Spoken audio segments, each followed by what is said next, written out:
The illusion of safety. People like to think the world is safe, but it's really not. Many people live under the illusion that they are safe. There are all kinds of ways to get injured and die, and not just from other people. Learning to be able to protect yourself in any situation should be a required skill for any human. Yet I see in the news that people are constantly getting injured or dying in situations that were obviously dangerous, but they ignored the danger signs due to having an absurd level of overconfidence. I live in a safe society, so I will be okay is a terrible attitude. Many people confuse the opportunities our advanced technology offers us for being the same thing as safety. Let me relay an example of this.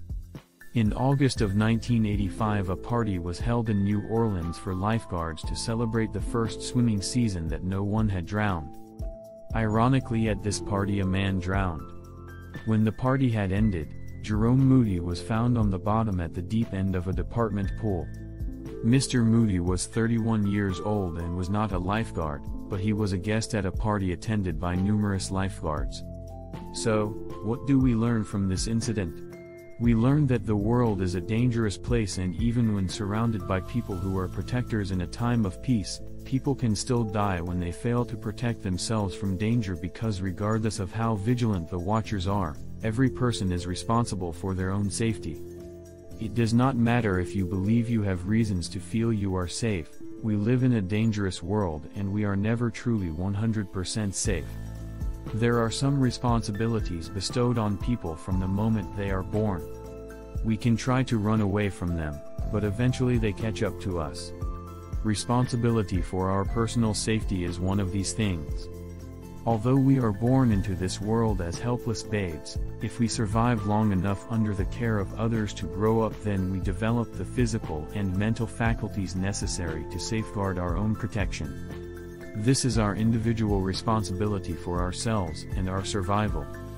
So, how then does a person learn to survive in a world that is filled with dangers? Like all things, education is the solution. I have no fear of being attacked because I became educated in how to defend against attacks, so if I am attacked, I have countermeasures to take to increase my survival. People fear the unknown. But even if you cannot know for sure when someone is going to try to attack you, there are really only a handful of ways someone can attack you. So learn to identify them and how to protect against them. What I have now is awareness of bad situations and how to position myself to my surroundings for advantages, and a set of techniques to disable attackers. It is not that the world can be dangerous, but that the world is a dangerous place. Some people believe that through the elimination of weapons the world can be made less dangerous, but this is nonsense. The elimination of weapons does not remove the threat of violence, for this is a threat created by humans. Violence is not caused by the existence of weapons. What causes violence is the will to commit it. As violence is instinctive to humans, there will always be humans who engage in it.